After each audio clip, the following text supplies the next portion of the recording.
കോഴിക്കോട് ജില്ലാ പഞ്ചായത്തിലേക്ക് ആവേശകരമായ പോരാട്ടം നടക്കുന്ന ഒരു ഡിവിഷനാണ് കാരശ്ശേരി ഡിവിഷൻ. കാരശ്ശേരി ഡിവിഷനിൽ CPIM-ൻ്റെ സ്ഥാനാർത്ഥിയായി LDF-ൻ്റെ സ്ഥാനാർത്ഥിയായി ഇത്തവണ മത്സരിക്കുന്നത് പ്രഭാഷകനും സോഷ്യൽ മീഡിയയിലൊക്കെ വളരെ സജീവമായ നാസർ കൊളായിയാണ്. അദ്ദേഹം നമ്മോടൊപ്പം ചേരുന്നുണ്ട്. ഇപ്പോൾ ലതീഷ് പറഞ്ഞതുപോലെ ഇതിൻ്റെ ഒരു പ്രശ്നം എന്താണെന്ന് വെച്ചാൽ ഇത് വാർഡ് സ്ഥാനാർത്ഥി അതിൻ്റെ ഇടയിൽ പരിചയപ്പെടുത്താൻ മറന്നുപോയി. പിന്നെ ഇവർക്ക് ഈ വാർഡിൽ മാത്രം കയറിയാൽ മതി. എന്നെ സംബന്ധിച്ചിടത്തോളം എന്താണെന്ന് വെച്ചാൽ 39 വാർഡുണ്ട്, 16,000 വീടുണ്ട്, 60,000-ലധികം വോട്ടർമാരുണ്ട്, 4 പഞ്ചായത്ത്: കൊടിയത്തൂർ, കാരശ്ശേരി, തിരുവമ്പാടി, കൂടരഞ്ഞി. എല്ലാ വോട്ടർമാരെയും നേരിൽ കണ്ട് വോട്ട് ചോദിക്കുക എന്നുള്ളത് അപ്രാപ്യമായ കാര്യമാണ്.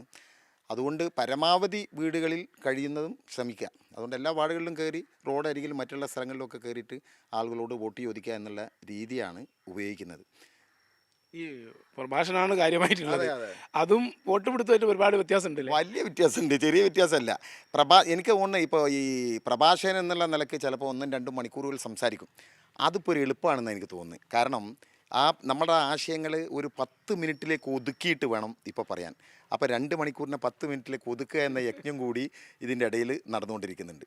പക്ഷേ പ്രഭാഷകൻ എന്നുള്ള നിലയ്ക്ക് നമ്മൾ ചെല്ലുമ്പോൾ പല സ്ഥലങ്ങളിലും, പ്രത്യേകിച്ചും കൈരളി ചാനലിലെ ചർച്ചകളിൽ പങ്കെടുക്കുന്നതുകൊണ്ടുള്ള ഒരു സുഖവും കൂടി അതിനുണ്ട്. അപ്പോൾ അങ്ങനെ ഒരു പരിചയം അതിൽ ആളുകൾക്ക് വരാൻ, നമ്മളെ പേര് പറയുമ്പോഴും ചെല്ലുമ്പോഴൊക്കെ അപരിചിതത്വമല്ല, നമ്മളെ തിരിച്ചറിയുന്നുണ്ട്. അങ്ങനെയാണ് ഇപ്പോൾ വോട്ട് പിടുത്തത്തിന് കുറച്ചുകൂടി അത് സുഖമായി തോന്നുന്നത്.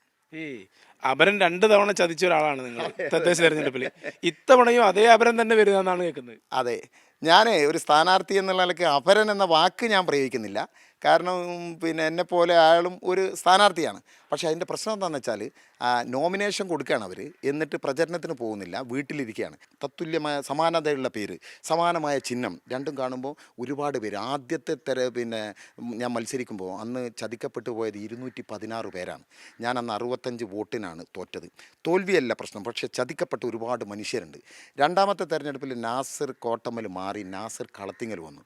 അന്നും ഇതുപോലെ ഒരു ദിവസത്തിൻ്റെ അധ്വാനം മുഴുവനും ഒഴിവാക്കി മണിക്കൂറുകൾ ക്യൂവിൽ നിന്ന് വോട്ട് ചെയ്ത 300 ചില്ലാനം ആളുകളാണ് അന്ന് ചതിക്കപ്പെട്ടത്.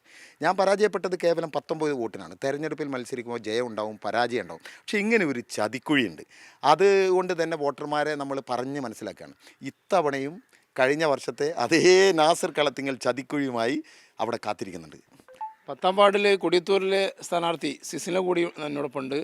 സംസ്ഥാനത്ത് 21 വയസ്സ് പൂർത്തിയായ ആളുകളാണ് സ്ഥാനാർത്ഥികളാവുന്നത്. അത്തരത്തിൽ സ്ഥാനാർത്ഥികളിൽപ്പെട്ട ഒരു യുവ സ്ഥാനാർത്ഥിയാണ് സിസിന. എങ്ങനെയാണ് ജനങ്ങളുടെ ഒരു പ്രതീക്ഷ മണ്ഡലങ്ങൾ ഈ വാർഡുകളിൽ ചെല്ലുമ്പോൾ?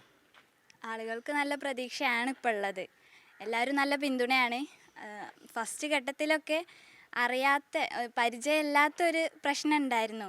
പക്ഷേ 2-3 ഘട്ടമൊക്കെ ആയപ്പോഴേക്കും എല്ലാവരും നല്ല പരിചയമായി. ഒരു മകളെപ്പോലെ എന്നെ സ്വീകരിച്ച് കൂടെ നിർത്തുന്നുണ്ട് ഇപ്പോൾ. വലിയ ആത്മവിശ്വാസത്തിലാണ് സ്ഥാനാർത്ഥികൾ. നമ്മോടൊപ്പം 2 സ്ഥാനാർത്ഥികളാണുള്ളത്. നാസർ കൊളായി കാരശ്ശേരി ഡിവിഷനിൽ നിന്ന് ജില്ലാ പഞ്ചായത്തിലേക്കാണ് മത്സരിക്കുന്നത്. സിസിന കൊടിയത്തൂർ പഞ്ചായത്തിലെ 10ാം വാർഡിലേക്കാണ് മത്സരിക്കുന്നത്. വികസനം ചൂണ്ടിക്കാട്ടി വോട്ട് തേടുമ്പോൾ അതൊരു എളുപ്പമാണെന്നാണ് ജില്ലാ പഞ്ചായത്ത് സ്ഥാനാർത്ഥി നാസർ കൊളായി നമ്മളോട് പറഞ്ഞത്.